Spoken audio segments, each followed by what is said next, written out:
2014, 2018, 2023 4 సార్లు శాసనసభ్యుడిగా ఎన్నికైన వ్యక్తిగానే కాకుండా కరీంనగర్ లోకల్ బాడీస్లో మున్సిపల్ కార్పొరేటర్గా కూడా పనిచేసి స్థానిక సంస్థలు ఏ విధంగా పనిచేస్తాయి, రిజర్వేషన్లు ఏ విధంగా ఇస్తారు, రిజర్వేషన్లు ఇవ్వాలంటే తీసుకోవాల్సిన నిర్ణయాలు, సేకరించాల్సిన సమాచారం పట్ల బీసీ మంత్రిగా కూడా వారు పనిచేసి వారికి సంపూర్ణమైన అవగాహన ఉన్నదని నేను భావిస్తున్నాను. నేను అవగాహన లేదని నేను అనడం లేదు.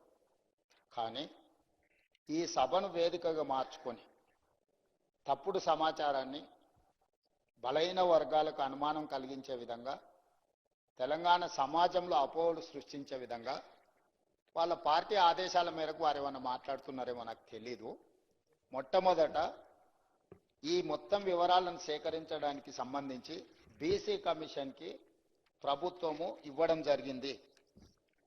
ఆ తర్వాత ఆర్ కృష్ణయ్య గారు రాజ్యసభ సభ్యులు రిట్ పిటిషన్ నెంబర్ 30381 ఆఫ్ 2024 వారు హైకోర్టులో ఒక రిట్ పిటిషన్ ఫైల్ చేసి ఇది బీసీ కమిషన్ ద్వారా కాదు, డెడికేటెడ్ కమిషన్ ద్వారా ఈ సమాచార సేకరణ మొత్తం జరగాలి, ట్రిపుల్ టెస్ట్ బాధ్యతలను అప్పగించేందుకు డెడికేటెడ్ కమిషన్ వేయండి అని చెప్పి ఆర్ కృష్ణయ్య గారు హైకోర్టుకు వెళ్ళడం జరిగింది అధ్యక్ష.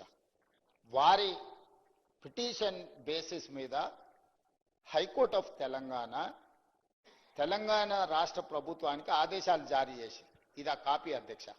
దాని ప్రకారము 24 అవర్స్ తిరిగే లోపలనే హైకోర్టు ఆదేశాలు ఇచ్చిన మరుక్షణం తెలంగాణ రాష్ట్ర ప్రభుత్వం చిత్తశుద్ధితో బలహీన వర్గాలకు ఎన్నికల సమయంలో ఇచ్చిన మాట నిలబెట్టుకోవాలి, 42% రిజర్వేషన్లు ఇవ్వాలి, 600 అయినా అక్కడ సూర్యుడు ఇక్కడ మొలిసినా ఇచ్చిన మాట నిలబెట్టుకోవాలని వారు ప్రాతినిధ్యం వహిస్తున్న గడ్డ మీద నుంచి 2004న శ్రీమతి సోనియా గాంధీ గారు తెలంగాణ ప్రజల యొక్క ఆకాంక్ష నెరవేరుస్తా అని చెప్పి ఎన్ని ఒడుదుడుకులు వచ్చినా, ఎన్ని అడ్డంకులు చేసినా, ఎంతమంది కుట్రలు పన్నినా, ఆంధ్రప్రదేశ్లో పార్టీ పూర్తిగా తుడిచిపెట్టకపోయినా, కేంద్రంలో అధికారం కోల్పోయినా, తెలంగాణలో రాజకీయ ఒడిదుడుకులను ఎదుర్కొన్న ఇచ్చిన మాట నిలబెట్టుకోవడం కోసం శ్రీమతి సోనియా గాంధీ గారు ఒక సాహసోపేతమైన నిర్ణయం తీసుకొని తెలంగాణ రాష్ట్రం ఇచ్చిన పార్టీ కాంగ్రెస్ పార్టీ అధ్యక్ష.